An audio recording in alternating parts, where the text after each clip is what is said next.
Baptist Church. We are here with a group of teenagers, some of them in middle school, some of them in high school. And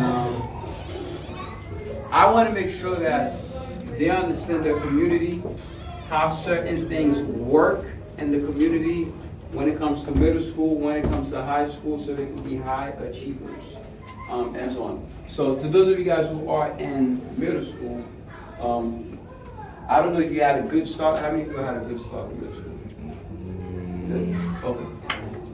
When you get to middle school, and you guys could take this information and pass it down to your neighbors and pass it down to your siblings and so on. The first thing you want to do is when you get to middle school is make sure that you're taking regular classes.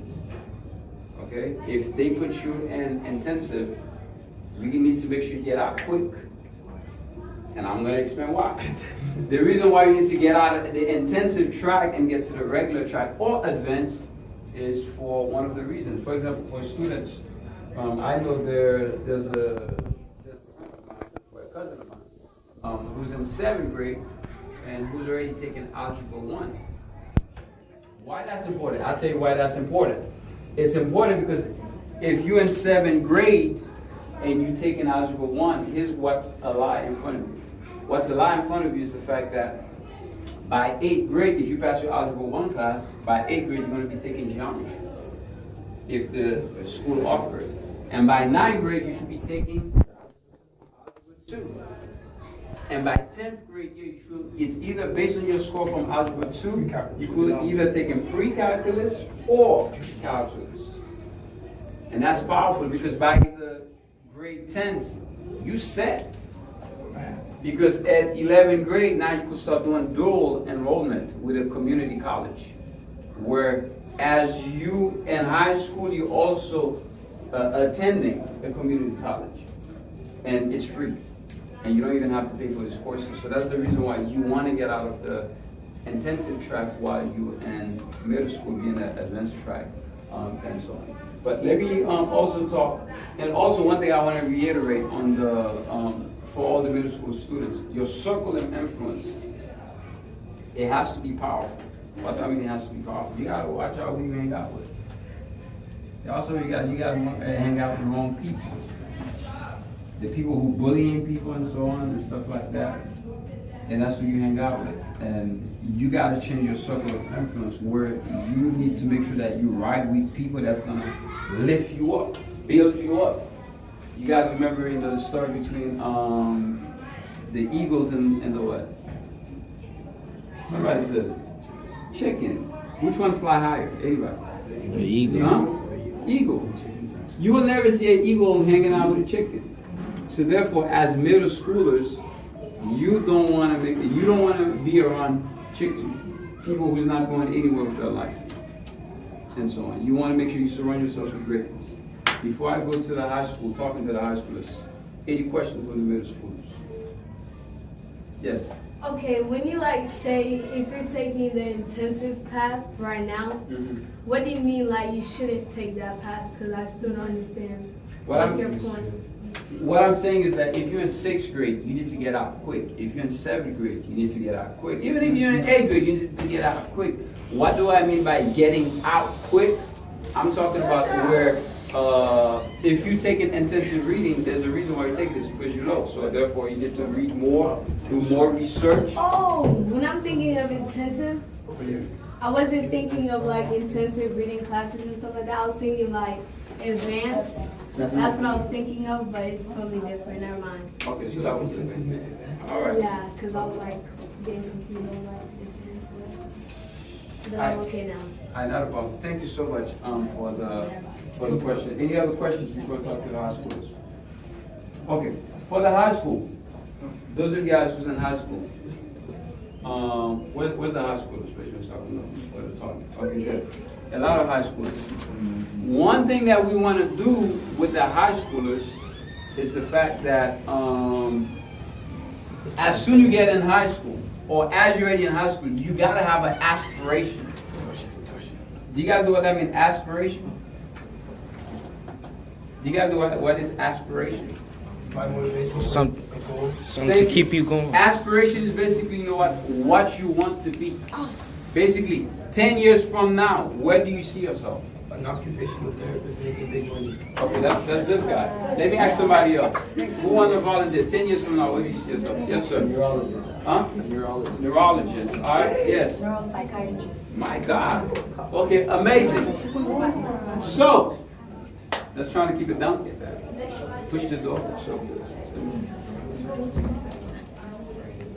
as we moving forward, talking to these young kids in the community at Conservative Baptist Church,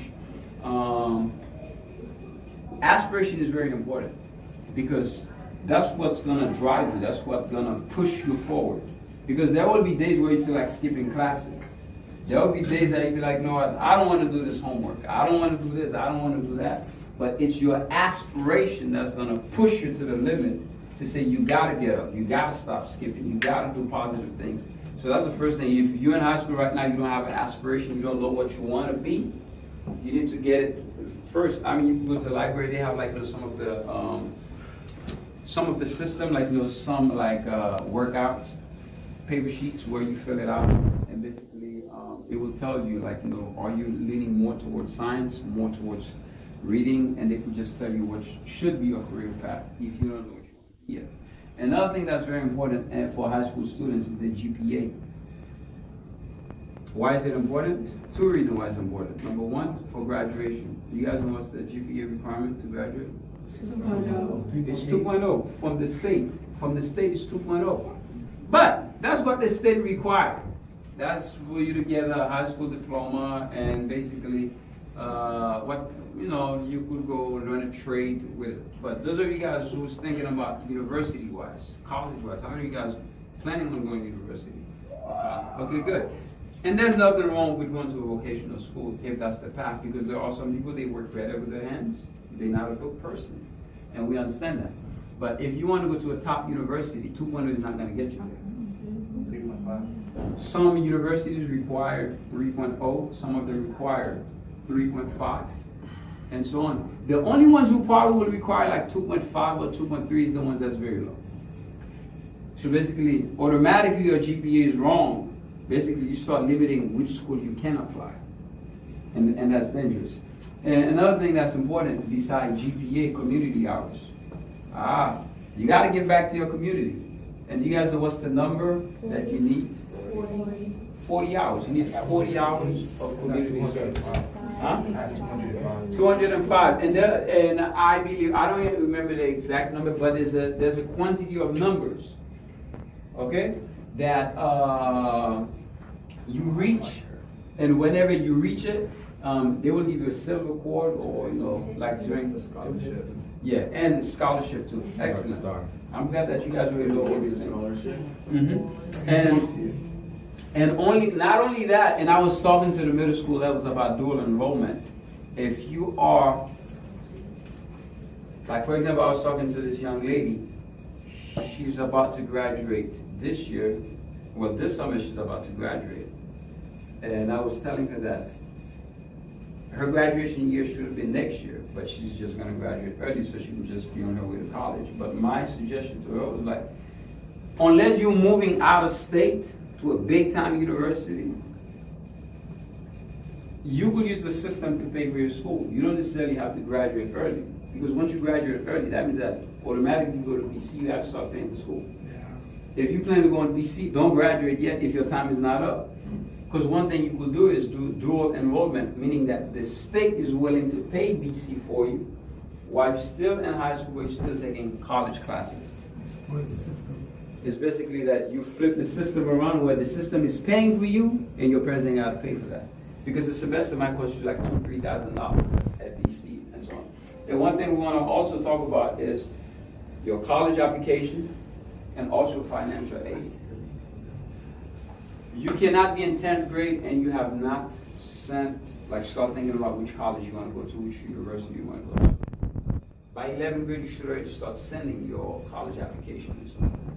And also knowing how to apply for financial aid. Anybody knows who to look for in the school as far as like financial aid? Is that the name? No. Grace counselor? Guidance counselor. They have all the information. They know all the scholarships that's available. They know everything.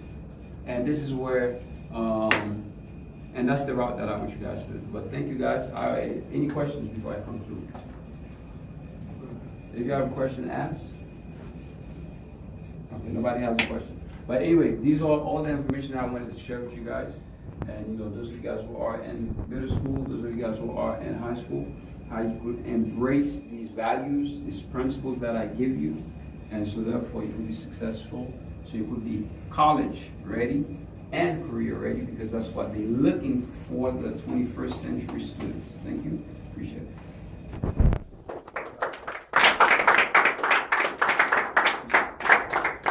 Okay, all right. I'm here at Conservative Baptist Church, and I thank them so much for allowing me to speak to them concerning the kids who are involved into school. They give me the opportunity to speak to the high school, the middle school students. As the students are getting back to school, we want to talk about graduation, what's important. When you're in high school, dual enrollment. And one of the things that I want you guys to know as parents, you have the right to support your child and their education. Like people, I was also explaining to the kids like the benefits, like if they do dual enrollment while they're in high school and also while they are in middle school, the importance that is in middle school, that they will start taking Algebra 1 while they're in 7th grade, and it's been a wonderful feeling. And you know, and I really appreciate you guys for giving me the opportunity to come to Conservative and speak to your child concerning their education. Thank you so much.